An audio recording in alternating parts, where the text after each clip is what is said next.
नमस्ते साथियों, स्वागत है आपका एक बार फिर से इस इम्पोर्टेंट वीडियो में। आज हम RRB NTPC 2025 graduate level CBT 1 का कट ऑफ का एनालिसिस करने वाले हैं, जो कि प्रयागराज जोन का, जैसे आप बोर्ड पे देख सकते हो। ठीक है, तो इससे पहले जितने भी हमने वीडियो एनालिसिस किए हैं सीबीटी 1 के वीडियोस के जोन्स के, तो उसके लिंक जो है मैंने प्लेलिस्ट बनाई हुई है, आप देख सकते हैं। डिस्क्रिप्शन में जाइए तो वहाँ आपको प्लेलिस्ट का पूरा लिंक मिल जाएगा, और अगर आप चैनल पेज पर भी जाएंगे तो वहाँ आपको पूरी वीडियो की लिस्ट मिल जाएगी, आप वहाँ से देख सकते हैं। और जिस जोन का एनालिसिस अभी तक हमने नहीं किया है, उसका वीडियो जैसे मैं अपलोड करूँगा आपको नोटिफिकेशन मिल जाए, इसलिए आप चैनल को सब्सक्राइब और बेल आइकन को ऑल पर प्रेस कर लीजिए। और वीडियो पसंद आए तो लाइक और शेयर कर दीजिएगा लास्ट में। ठीक है, अब हम क्या करेंगे, आज जो एनालिसिस करेंगे वो हमारे पास वैकेंसी है 2024 की, प्लस सीबीटी 1 का कट ऑफ 2024 का, और वैकेंसी 2025 की। तो हम 24 में कितनी वैकेंसी थी तो कट ऑफ कितना गया था, उस हिसाब से अब वैकेंसी कितनी है तो कट ऑफ कितना जाएगा। तो हमारे पास ये डाटा है, इससे हम सिर्फ यहाँ अंदाजा लगा सकते हैं। ठीक है, क्योंकि हर जोन का लगभग सेम ही जाता है, एक दो नंबर ऊपर नीचे होते हैं। ठीक है, और कुछ वैकेंसी के हिसाब से होते वैकेंसी के हिसाब से हम क्या करेंगे, यहाँ पे आकलन करेंगे, प्रेडिक्शन करेंगे कि क्या आपका कट ऑफ जा सकता है। जैसे कि आपको पता है कि आरआरबी ने जब नोटिफिकेशन निकाला था ग्रेजुएट एनटीपीसी का, तो उसने 5 पोस्टों के लिए वैकेंसी निकाली थी, जैसे आप बोर्ड पे देख सकते हो। जो सीसीटीएस है, स्टेशन मास्टर है, गुड्स ट्रेन मैनेजर है, जेडबल है और सीनियर क्लर्क है। ठीक है, बट यहाँ पर जो प्रयागराज जोन है उसमें स्टेशन मास्टर और गुड्स ट्रेन मैनेजर की वैकेंसी नहीं है, तो हम यहाँ पर सीसीटीएस और जेडबल और सीनियर क्लर्क की सिर्फ बात करेंगे। बोर्ड पे मैंने आपके लिए वैकेंसी 24 की और कट ऑफ और वैकेंसी 25 की लिखी हुई है। ठीक है, अगर हम सीसीटीएस की बात करें तो लेवल 6 की जो है सीबीटी 1 और सीबीटी 2 के बेसिस पे फाइनल सिलेक्शन हो जाएगा। और जूनियर अकाउंट असिस्टेंट की बात करें यानी कि जेडबल की तो और सीनियर क्लर्क की, तो दोनों लेवल 5 की जॉब है, और सीबीटी 1 सीबीटी 2 और टाइपिंग के बेस पे इसका फाइनल सिलेक्शन होने वाला है। ठीक है, तो हम जो अभी कट ऑफ का एनालिसिस करेंगे, आपको क्या करना है, आपका जो आंसर की के जो स्कोर आए हैं आपके रो स्कोर, उससे आपको कंपेयर करना है। लेकिन आपको क्या करना है, जो आंसर की में आपके नंबर आ रहे हैं उससे 5-6 नंबर एक्स्ट्रा लेके चलना है। अब ये एक्स्ट्रा लेके क्यों चलना है, क्योंकि यहाँ पर कुछ क्वेश्चन हर शिफ्ट में क्वेश्चन गलत होंगे, उन क्वेश्चन को इग्नोर किया जाएगा जब आपका स्कोर कार्ड आएगा, और उसके ऊपर नॉर्मलाइजेशन भी होगा। और जो क्वेश्चन इग्नोर किए जाएंगे उनके लिए आपको प्रो रेटेड स्कोर मिलेगा, यानी कि 2-4 नंबर जो भी आपके क्वेश्चन गलत होंगे उस शिफ्ट के, उसके हिसाब से वो माइनस हो जाएंगे क्वेश्चन, और आपको उसके स्कोर मिल जाएंगे एक्स्ट्रा। ठीक है, और उसके बाद यहाँ पर नॉर्मलाइजेशन भी होगा, तब भी आपको कुछ ना कुछ नंबर मिलेंगे। तो तब आपके नंबर 5-6 नंबर बढ़ सकते हैं, बढ़ जाएंगे उसमें, जब जो आपका रो स्कोर है, तो आपको उसे एक्स्ट्रा लेके चलना है। ठीक है, तो और उसके बाद ये जो मैं कट ऑफ बता रहा हूँ, ये हम +2 -2 के साथ चलेंगे। तो उसके हिसाब से आपको अपनी सीबीटी 2 की तैयारी जारी रखना है, जो कि मोस्ट प्रोबेबली ये है कि आपका जो एग्जाम का सीबीटी 1 का रिजल्ट है वो जून लास्ट में आ सकता है, और जुलाई में आपकी एग्जाम हो सकती है मिड में। ठीक है, तो आप ये मान के चलिए कि 31 जुलाई के पहले पहले आपकी एग्जाम सीबीटी 2 हो जाएगी, तो अपनी तैयारी को जारी रखें। ठीक है, और उसके लिए आपको क्या करना है वो मैं वीडियो के लास्ट में एक बार आपको बताऊंगा। ठीक है, आइए हम पहले प्रेडिक्शन करते हैं, स्टार्ट हमारा। तो अगर हम सीसीटीएस की बात करें तो देखो सीसीटीएस में यहाँ पर देखो, पहले अगर पिछली बार की बात करें हम तो 34 वैकेंसी थी। ठीक है, लेकिन अब यहाँ पर क्या है, 22 वैकेंसी है। और पिछली बार 34 वैकेंसी में भी कट ऑफ कितना गया था, 79.93। तो यूआर कैटेगरी है, ज्यादा कट ऑफ जाएगा ही जाएगा। और दूसरा क्या है, सिर्फ कॉमन है सीबीटी 1 और सीबीटी 2, यहाँ पे कोई स्किल टेस्ट नहीं है, सबसे बड़ी बात यह है। तो उसकी वजह से यहाँ पर क्या है, थोड़ा सा कट ऑफ हाई रहता है। तो 79.93 यानी कि हम 80 मान सकते हैं। तो अगर 22 वैकेंसी रहेगी तो कट ऑफ थोड़ा सा और बढ़ जाएगा।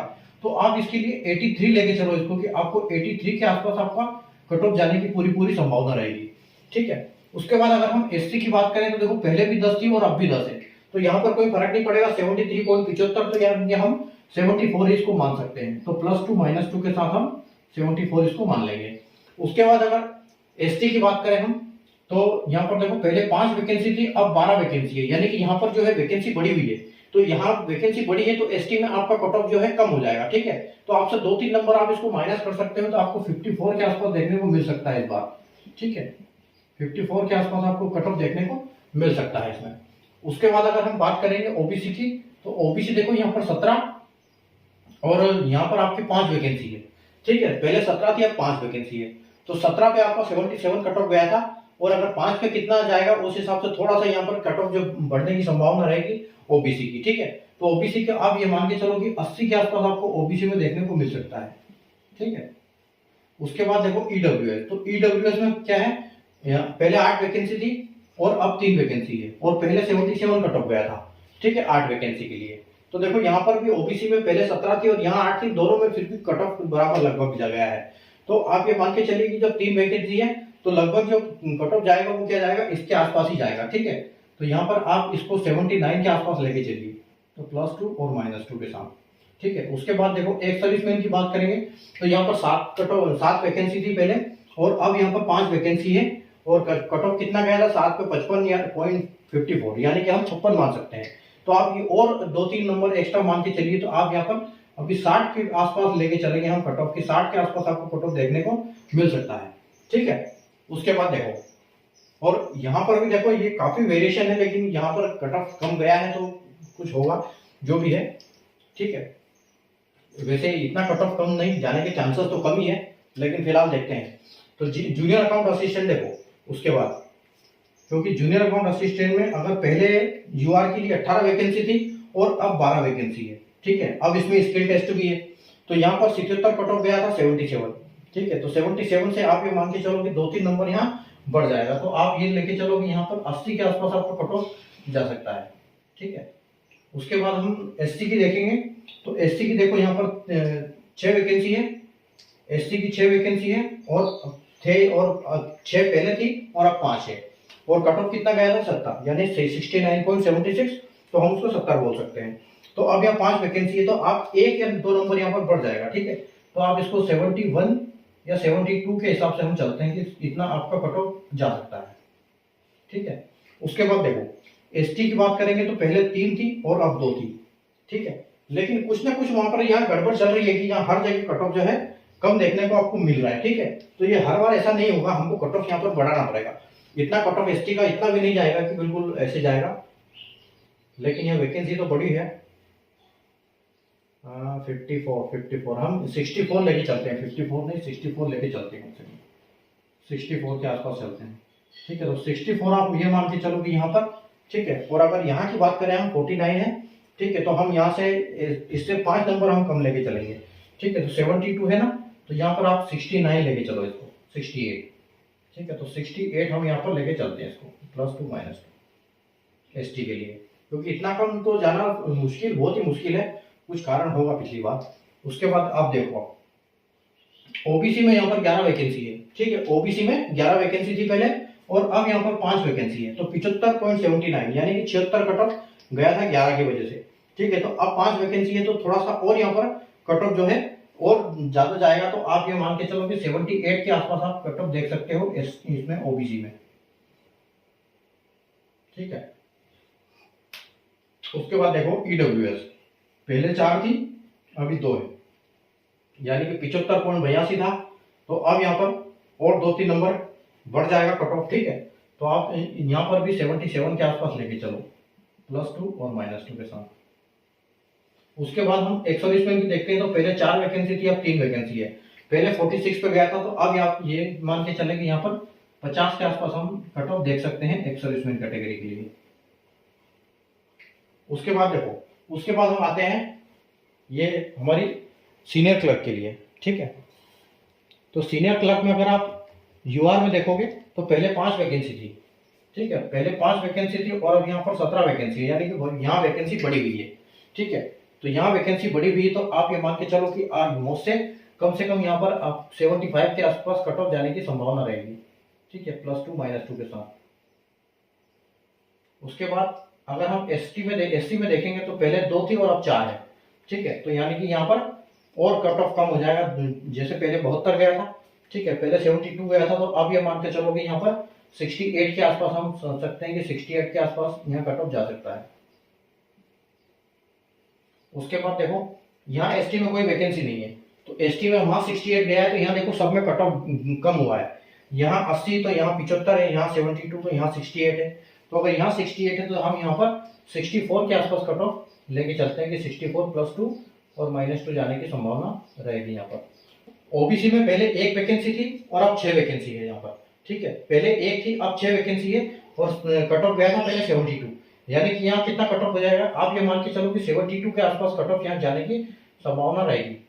ठीक है, +2 माइनस साथ में चलेंगे। ठीक है, उसके बाद देखो EWS की अगर हम बात करें तो यहाँ भी एक है और यहाँ पर भी एक है, तो यानी कि आपको 71 के आसपास यहाँ कट ऑफ जाने की पूरी पूरी उम्मीद रहेगी, और +2 के साथ में। ठीक है, और अगर एक्स सर्विसमैन कैटेगरी की बात करें तो पहले एक वैकेंसी थी, अब यहाँ पर 3 वैकेंसी है। ठीक है, तो वैकेंसी बढ़ी है, 54 कट ऑफ गया था पहले। ठीक है, तो अब थोड़ा कट ऑफ डाउन हो जाएगा यहाँ पर। ठीक है, 3 वैकेंसी के हिसाब से आप ये मान के चलो कि 45 के आसपास कट ऑफ देखने को मिल सकती है आपको यहाँ पर। ठीक है, तो ये था हमारा आज का एनालिसिस प्रयागराज जोन के लिए। ठीक है, उम्मीद है आपको इसका समझ में आया होगा हिसाब किताब की क्या हुआ है। ठीक है, और बाकी आपने स्कोर को रो स्कोर जो आपके आंसर की के हिसाब से है आप उनको कंपेयर कर सकते हैं इसके साथ, और 5-6 नंबर बढ़ा के, जैसे मैंने आपको बताया कि आपको अभी नंबर स्कोर कार्ड में बढ़े हुए मिलेंगे आपको। ठीक है, तो आपके नंबर बढ़ जाएंगे, और प्लस आप इसमें भी हम स्कोर प्लस माइनस के साथ ही लेके चल रहे हैं, तो आप ये रो स्कोर को इसको भी मान के चले कि आप कट ऑफ इसके हिसाब से अपनी तैयारी को जारी रखें। और जैसे मैंने आपको बताया कि आपका जो रिजल्ट है CBT 1 का, वो आपको बिल्कुल देखने को मिल जाएगा जुलाई लास्ट तक, और जो जून लास्ट में और जुलाई में आपकी एग्जाम हो जाएगी। ठीक है, तो आप अपनी उसी हिसाब से तैयारी करें। और जैसे अभी मैंने बताया था कि तैयारी कैसे करना है आपको, तो आपके लिए मैं एक डेली वीडियो लेके आ रहा हूँ तो शाम को 4 बजे, जिसमें हम एक जो क्वेश्चन प्रीवियस ईयर क्वेश्चन से क्वेश्चन को उसको कॉन्सेप्ट और ट्रिक के साथ करते हैं, कि अगर उसमें कोई ट्रिक लगेगी तो मैं आपको ट्रिक भी साथ में बताता हूँ, आप उसका कॉन्सेप्ट कैसे काम करेगा। तो उसी हिसाब से हम एक 5-6 मिनट का एक छोटा सा वीडियो जिसमें डेली एक क्वेश्चन आपको सिखाता हूँ अच्छे से, ताकि आप टाइम वहाँ पर बचाएं अपना, और जल्दी से ज़्यादा अटेम्प्ट कर पाएँ कम समय में। ठीक है, तो उस चैनल को सब्सक्राइब कर लीजिए, आपको शाम को 4 बजे वो डेली वीडियो मिलेगा। डेली एक वीडियो सीखते रहें, डेली एक कॉन्सेप्ट आप सीख जाओगे। अभी आपके पास 3 महीने का टाइम है, तब तक आराम से अपनी तैयारी अच्छी हो जाएगी मैथ्स की। ठीक है, तो मैथ्स के लिए डेली आप वीडियो देखिए और सीखिए वहाँ से एक इंपॉर्टेंट क्वेश्चन को। ठीक है, तो बाकी वीडियो पसंद आया हो तो लाइक और शेयर जरूर कर दीजिएगा, चैनल को सब्सक्राइब कर लीजिए, जैसे कि आपके जोन का जब भी वीडियो अपलोड होगा, अगर अभी तक नहीं हुआ है तो आपको उसका नोटिफिकेशन मिल जाएगा, और आप उस वीडियो को देख पाओगे और अपनी तैयारी को जारी रख पाओगे। ठीक है, तो मिलते हैं नए वीडियो में एक नए जोन के एनालिसिस के साथ। तब तक के लिए गुड बाय, टेक केयर।